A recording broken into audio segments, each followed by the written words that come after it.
And welcome back to The Factor. Uncensored. Florida is considering making changes to child labor laws in response to the job vacancies once held by undocumented immigrants. Today, the state advanced a bill that would allow kids as young as 14 to work overnight. If passed, teens would also be allowed to work overnight gigs on school nights. Joining us to talk about it, founder and partner of AZA Law, Joseph Ahmad. Glad to have you here on The Factor Uncensored. Good to be here. When you hear, and of course, they were considering, individuals, lawmakers in Florida were considering this at least 2-3 years ago. But now they see a need as a result of the immigration efforts that we're seeing from the Trump administration. Your thoughts on this? Many kids were put under the protection of the United States government as far back as 1938 to make sure they weren't overworked or abused, because we saw some horrific things in the past. Your thoughts about this and what the direction that Florida is going in? Well, sure. So, I think it's important to keep in mind the federal law came, as you said, in 1938, and it provided very minimal protection at that time. Since then, it's really been up to the states to provide more protection. There's very little protection, for example, for 16 and 17-year-olds. Florida had much more protection for 16 and 17-year-olds than federal law provides, and as well for 14 and 15-year-olds. And so what these proposed bills would do is strip away that protection and just resort to the minimal, federal protections. And what would that look like, having 14-year-olds working overnight on school nights? Do you foresee children dropping out of school, maybe saying no to education? I got a job now, I'm cool.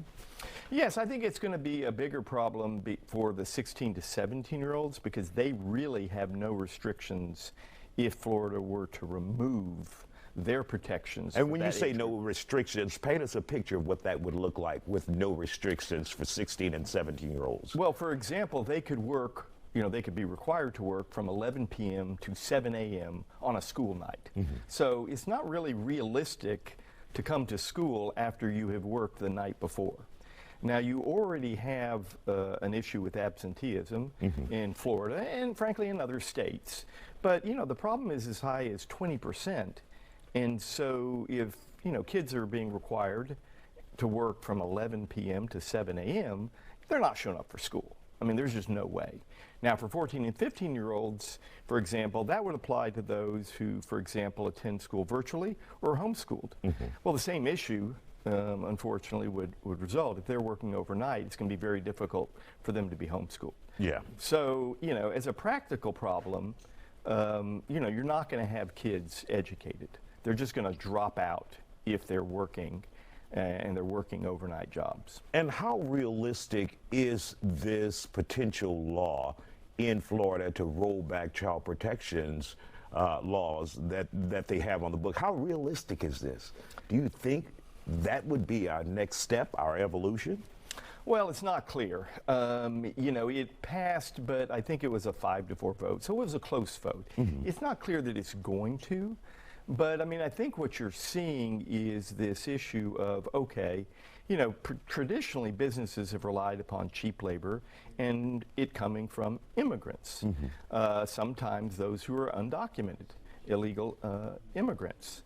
And so with the crackdown on illegal immigration, rather than you could let market forces do their thing, and that's why, frankly, labor groups have always supported child labor protections, because they wanted higher wages.